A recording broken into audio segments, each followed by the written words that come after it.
Hello everyone, আসসালামু আলাইকুম। Welcome back to my channel. আজকের পর্বে তৈরি করে দেখাবো মিষ্টি দই। নানি দাদিদের কাছ থেকে নেওয়া অথেন্টিক মিষ্টি দইয়ের রেসিপি আজকে আমি আপনাদের সাথে শেয়ার করব। যারা মিষ্টি দই তৈরি করতে বারবার ব্যর্থ হচ্ছেন, আজকের এই রেসিপিটি একবার হলেও ফলো করতে পারেন।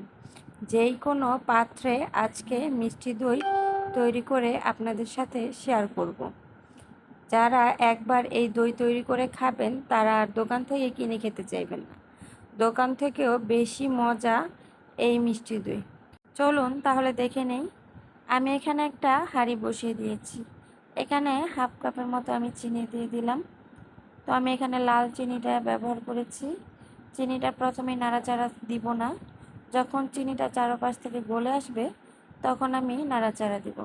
তাহলে কিন্তু ক্যারামেলটা ভালো হবে। ক্যারামেলটা আমি বেশি ডার্ক করব না, ভালো একটা কালার চলে এসেছে। এই পর্যায়ে আমি 250 গ্রাম দুধ এর মধ্যে অ্যাড করে দিচ্ছি। দুধটা যখন দিব তখন দেখা যাবে ক্যারামেলটা জমে যাবে, কিন্তু এখানে ভয়ের কিছু নেই। যখন দুধটা ভালো করে গরম হয়ে আসবে তখন কিন্তু এই ক্যারামেলটা গলে যাবে।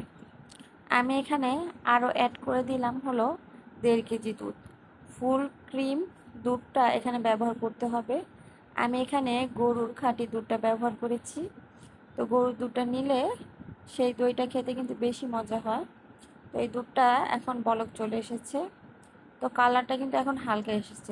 যখন দুধটা ভালো করে জাল হবে তখন কালারটা কিন্তু আরও ভালো আসবে। তো এইভাবে আমি দুধটাকে প্রায় 40 মিনিটের মতো জাল করে নিয়েছি। তো এই দুধটা যত জাল করবেন দইটা কিন্তু খেতে খুবই মজা হবে। এখানে আমি চিনিটা বেশি দিইনি, আরও হাফ কাপের মতো চিনি দিয়ে দিলাম। যারা চিনিটা বেশি পছন্দ করেন তারা একটু বেশিও দিতে পারেন।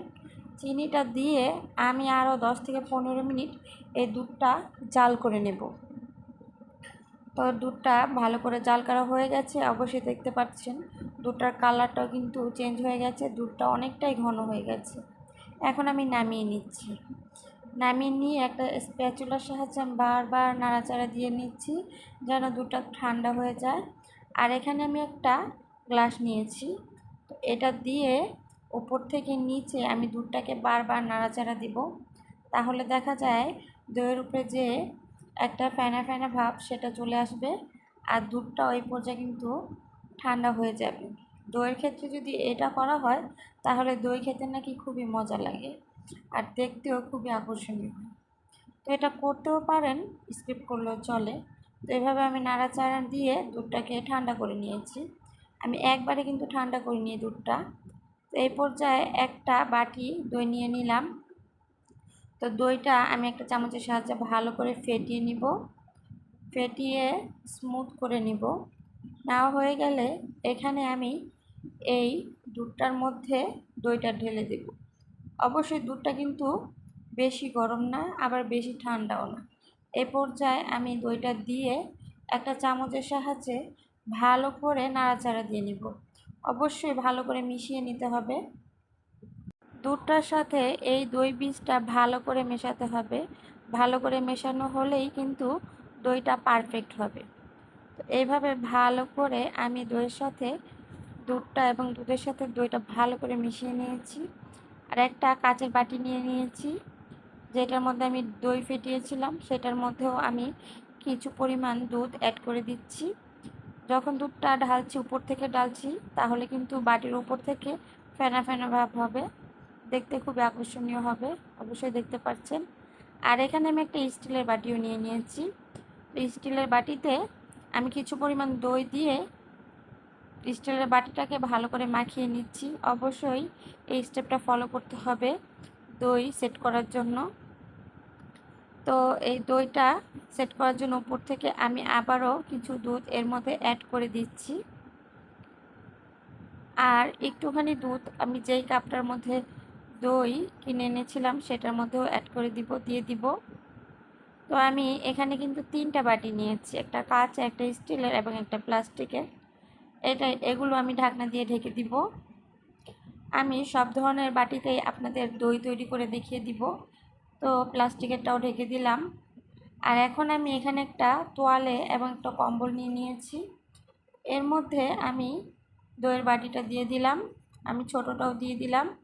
ভালো করে এখন ঢাকনা দিয়ে ঢেকে দিয়েছি, আর উপর থেকে তলিয়াটা এবং কম্বলটা দিয়ে ভালো করে মুড়ে দেব। তো এইভাবে আমি রেখে দেব 4 থেকে 5 ঘন্টা। 4-5 ঘন্টার মধ্যেই কিন্তু এই দইগুলো ভালো করে সেট হয়ে যাবে। তো আমি চলে আসলাম 4 থেকে 5 ঘন্টা পর। এই পর্যায়ে কিন্তু দইগুলো ভালোই সেট হয়ে গেছে। অবশ্যই আপনাদেরকে দেখিয়ে দিব। অবশ্যই দই খাওয়ার আগে নর্মাল ফ্রিজে রেখে দিলে দইটা খেতে ভালো লাগবে। তো দইগুলো জমে গেছে, আমি নামিয়ে নিচ্ছি।